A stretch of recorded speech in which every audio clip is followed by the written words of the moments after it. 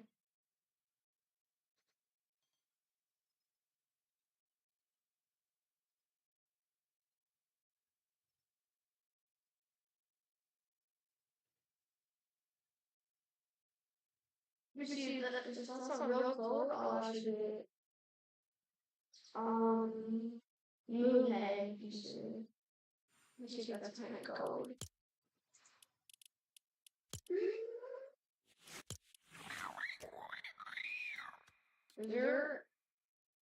Whose code is that? Is that your actual code? Wait, you have your own code? Nice. Nice.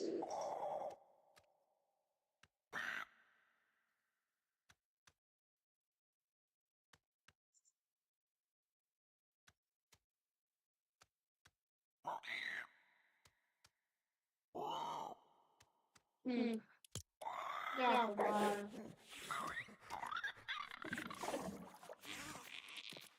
Cuddleton Junior! Hold on. Cuddleton Junior! Sorry for my game bubble.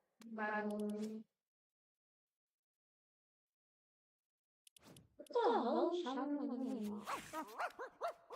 Cuddleton Junior, you can buy it.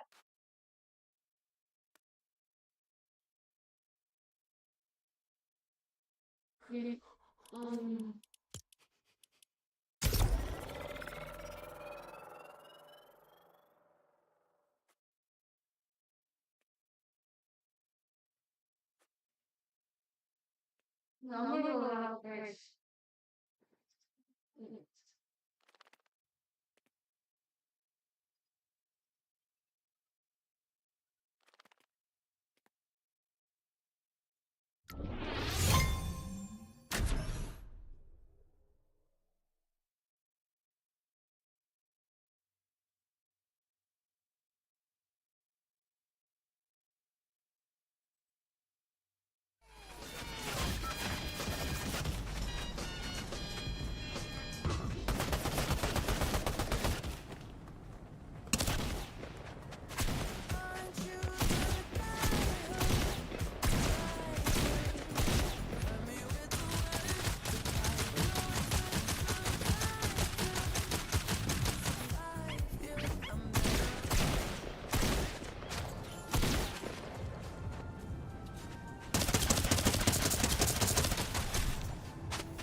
Oh, is it ready?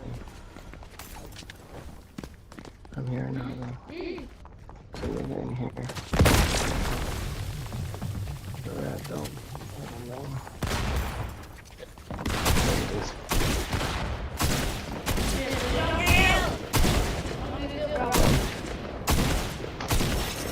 Killed him.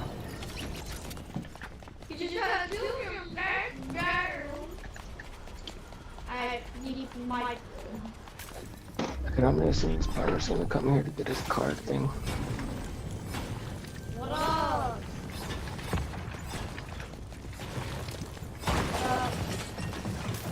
Oh, there's another one on me.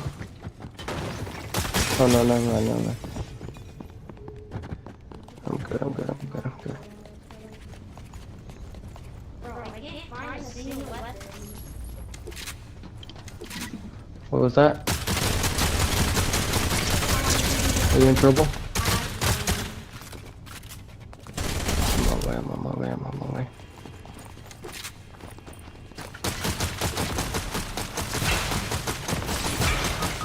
I'm dying. Yeah. Krusty, that's a good one.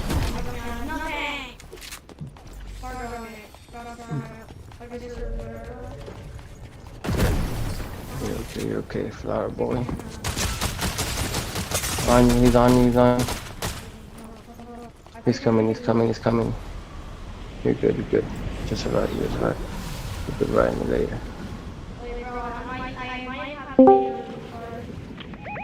Yeah, you're alright. You're good. He's right there on my card.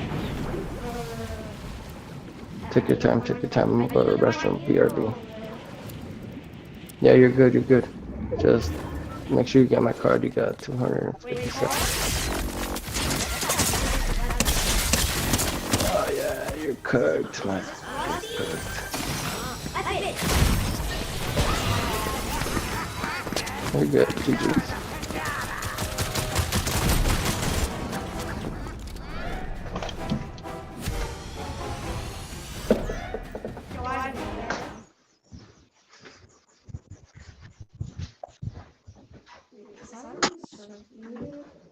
Ivan.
No, Ivan, you there?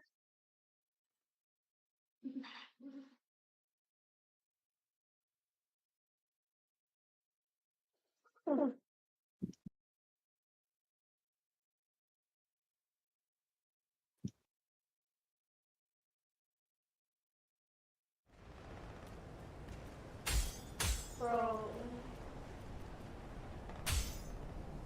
You need to check my fucking screen because of this. Like, bro. Alright. Follow me. 1 minute.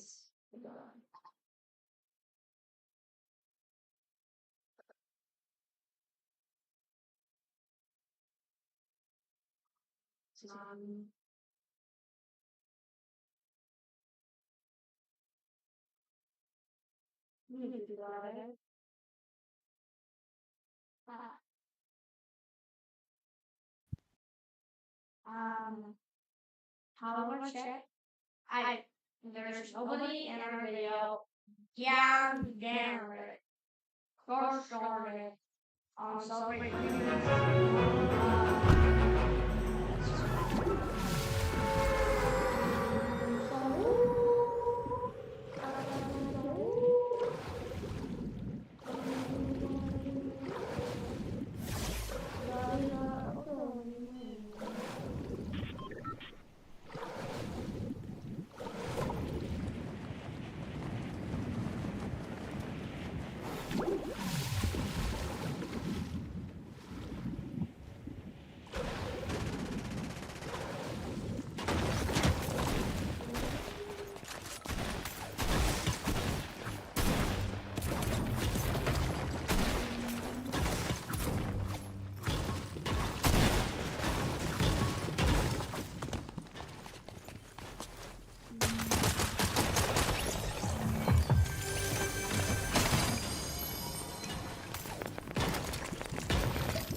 Yo, Ivan.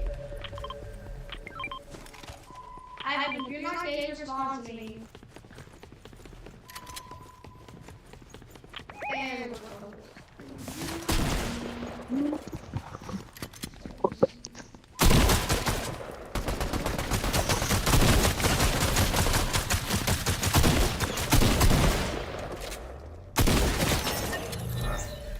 got him. Ivan. What the heck, Ivan? Eden. Eden. Eden. Eden.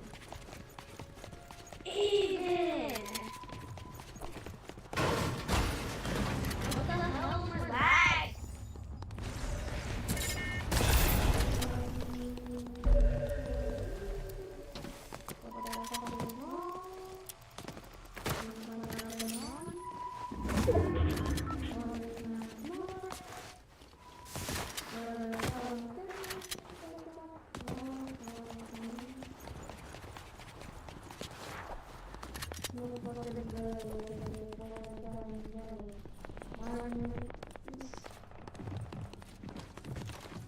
Oh.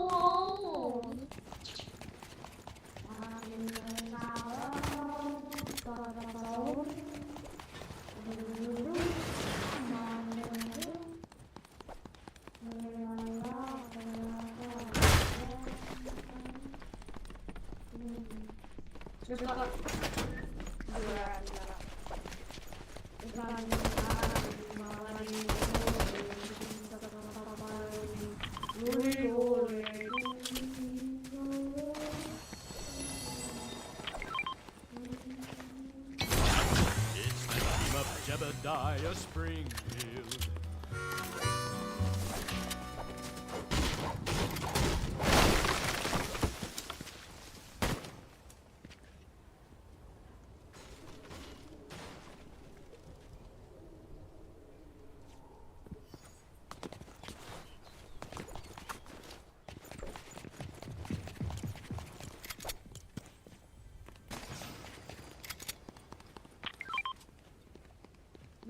Hello.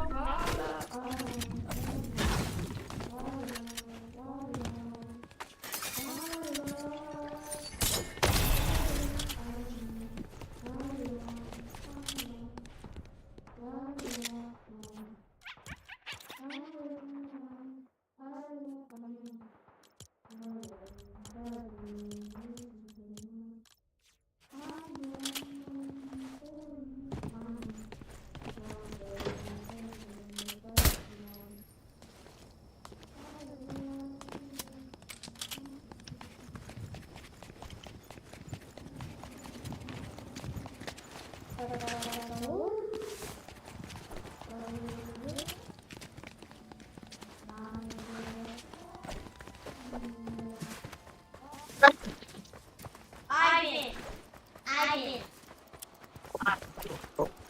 Are you looking at my stream?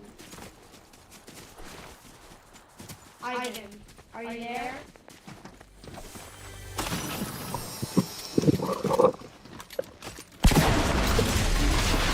Dom, you there? I'm actually fine. Me or something. I'm going for reason. My dog told me it's better just. Yeah.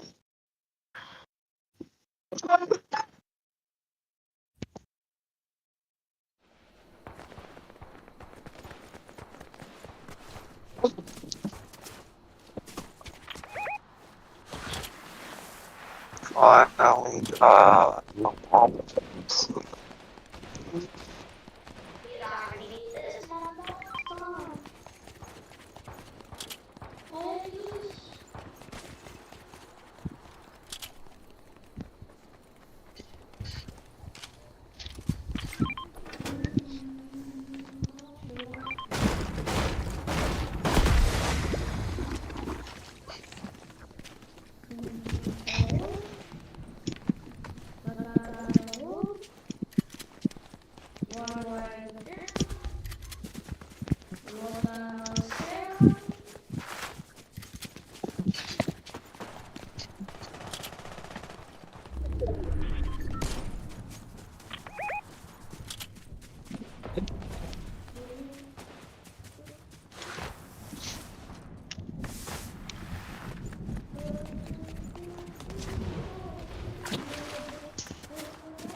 And fucking dick. Fucking bitch. How do you die? You suck. You ass. No shit, Sherlock. I'm bumming. I did it.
Oh yeah, that's auto block.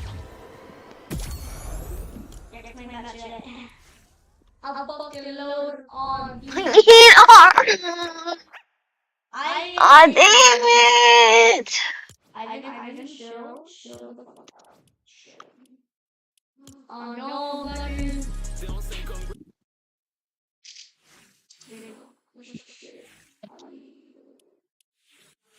Pino!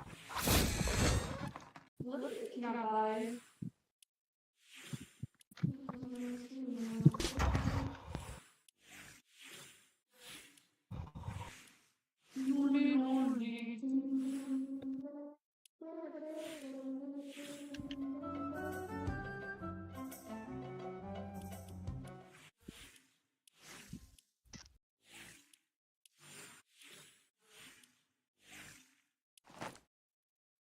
I did not even. Yeah, he's auto blocking.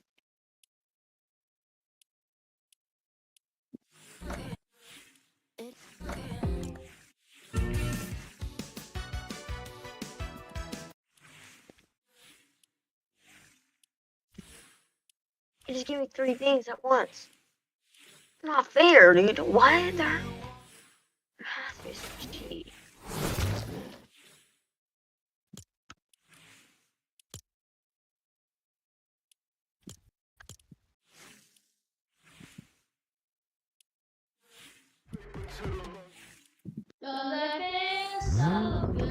Can I use the freaking raisin piece?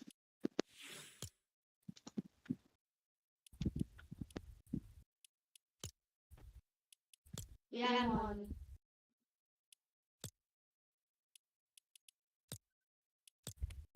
I just need this goddamn skin, bro! I couldn't be that deep!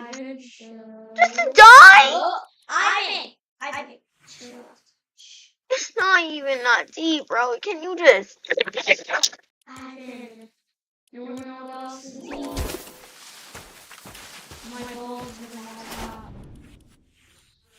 You know crazy? Grab.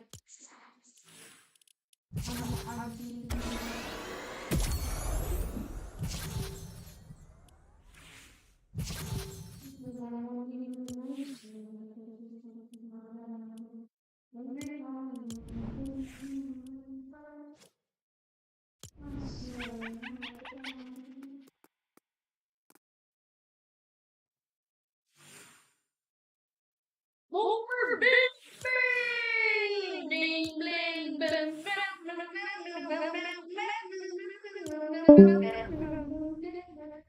bling bling. Who's this for? Sheep viewers. Oh nope. Metal strapping. I'm not boring. Shut the fuck up. Metal strap, I swear to God, shut the fuck up. Shut the fuck up. No, you don't. Yeah, whatever. I don't know what you do this. Wouldn't end until someone gave up, and I'd raised 2 kids from diapers to diplomas. I'd survived on 3 hours of sleep and ramen noodles. I'd given up my childhood so they could have theirs. I didn't know how to give up. The following week, Dad showed up at Katie's dance studio with someone new. My co-worker, Melissa, walked through the door holding his hand, wearing a sundress that matched Katie's leotard. She crouched down to Katie's level and pulled out a worn copy of Junie B. Jones from her purse. Katie's eyes lit up as Melissa flipped to a dog-eared page and began discussing their favorite parts. I watched from the parent viewing area as Melissa braided Katie's hair before class, using the exact technique I'd taught Katie last year. Dad stood behind them, recording everything on his phone. The other parents glanced between us, clearly aware of the custody situation from neighborhood gossip. After class, Katie ran to me first, then hesitated when she saw Dad waiting. Melissa handed her a new Junie B. Jones book, still in its wrapper. Katie clutched it to her chest, looking between all 3 adults with confusion clouding her features. That night, I found myself scrolling through old text messages, searching for anything that might help my case. Instead, I discovered conversations I'd forgotten about. 3 years ago, I'd told Mom I'd handle bedtime so she could rest. She thanked me profusely. Now her lawyer would argue I'd systematically excluded her from parenting duties. My phone buzzed with a notification from an unknown number. Someone had forwarded me a screenshot from a group chat I wasn't part of. My old text to a friend from sophomore year filled the screen. Sometimes I wish I could just be a normal teenager. The message was dated 2 weeks after I'd started working nights to pay for Jamie's therapy. Below it, someone had added commentary about my resentment toward my siblings.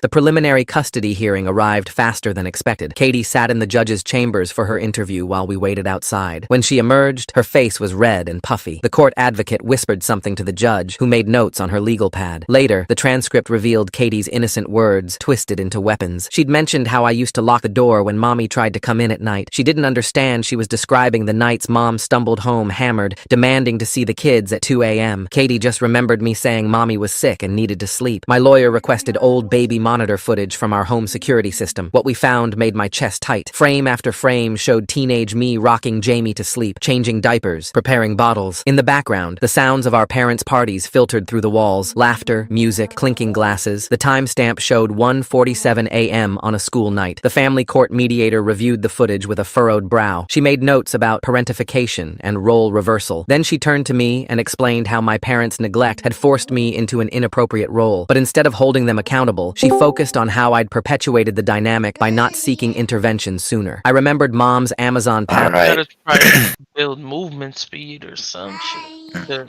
The boots that put up your attack speed. Okay, I need these 3. And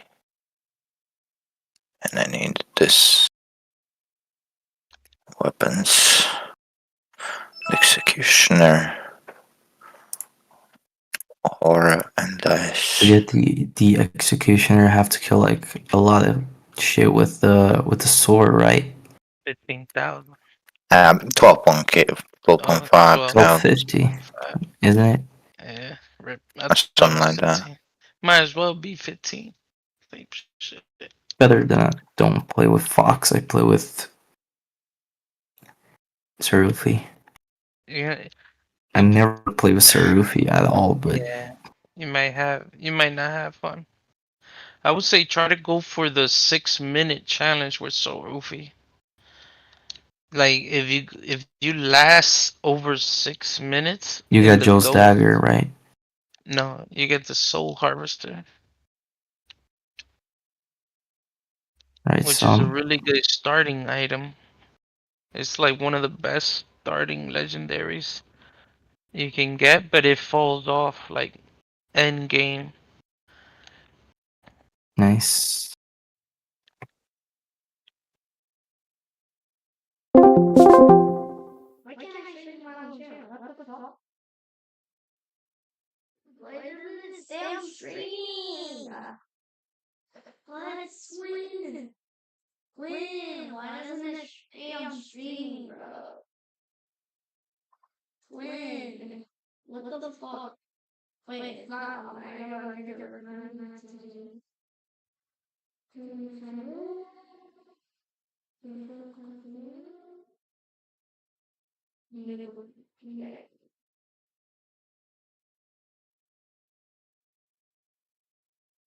My nuts. I'm nuts, my dong. I'm a bonk. The nuts. But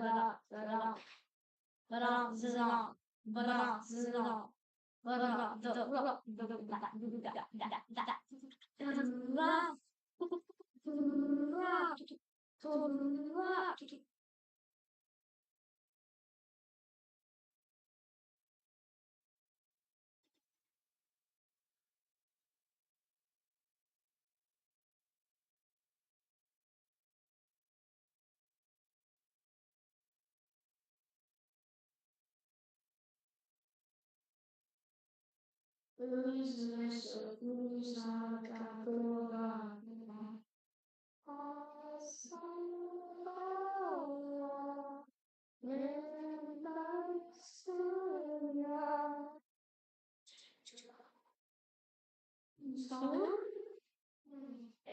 Right?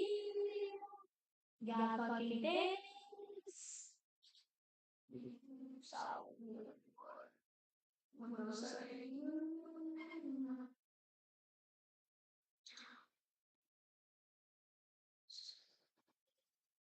How would you?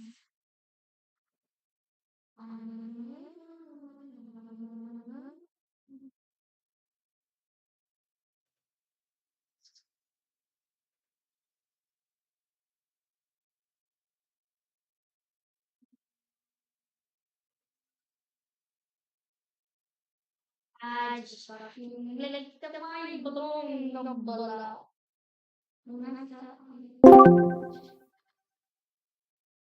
Oh, you suck.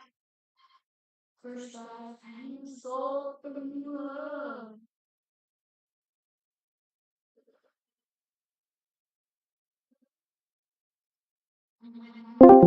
There's a whole map, and there's so much loot everywhere, right? But there's the best. If you look at your map, it's gonna say medium and high value, and those areas have like quests and fucking rooms, and you get keys for those shits, and a lot of people go to those areas.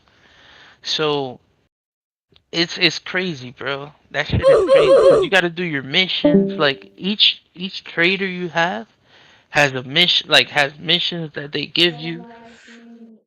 Uh, that's dope. I get it, yeah. I'll just show you.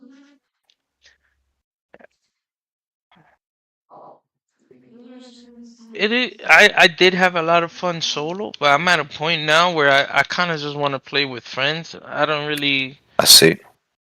you know what I mean? I want to play more for like, you see how you might meet people and shit like that, or Yeah, yeah, yeah. yeah, that's pretty cool.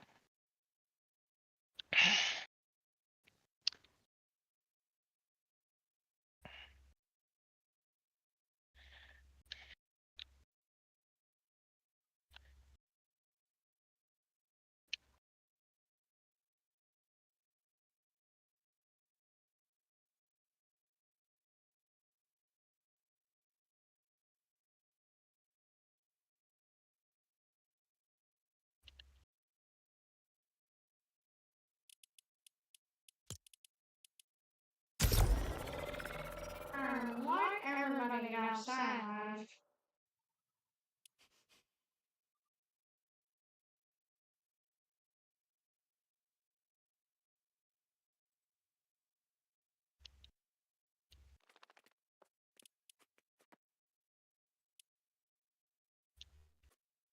Oh shit.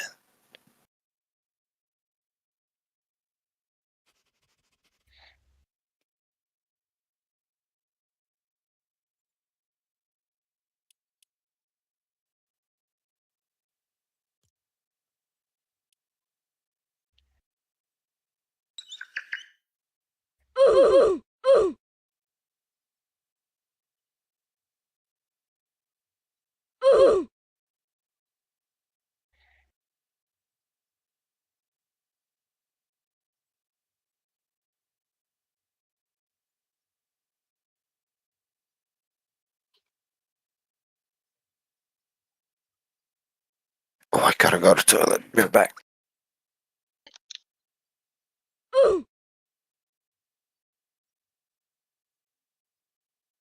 What's up, everybody, and welcome into another JHow Tech Tip, where we're going to talk about how to add a chat box to your stream, and for those of you that want it, to make sure it's transparent. So we're going to go through the steps to get you there and get you going in no time to get that chat appearing on your stream. So let's get into it. First things first, you'll go to Streamlabs so you can log in depending on what you're streaming with. You'd click here, you'd link your account. Let's say it's Twitch or wherever you're going. You can log in and make sure and link your account. That's step number one. No matter what you're using, you log into Streamlabs and boom, you're ready to go. All right, next up, you're going to go to the left side of your screen and you're going to see all widgets. When you click on all widgets, you'll be taken to this screen. Now, there's a lot of different stuff, and I have other videos that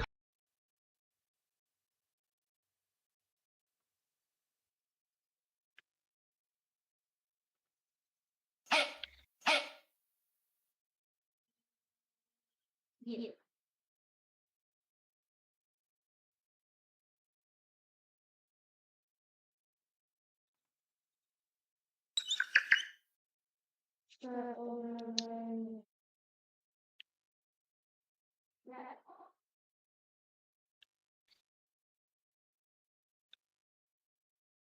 That's the thing.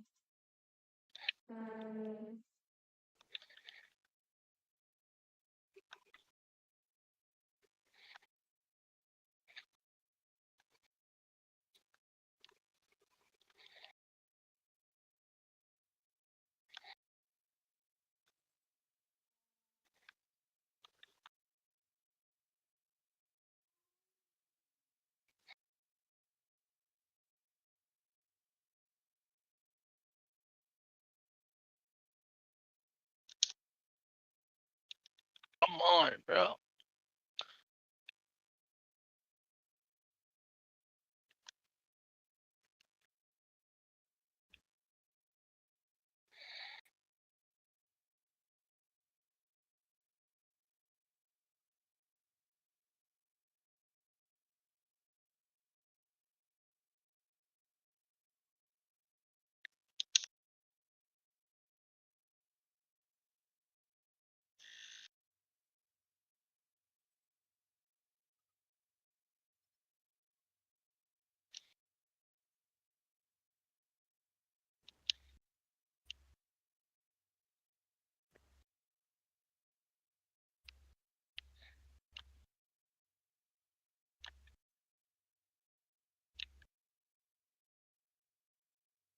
you.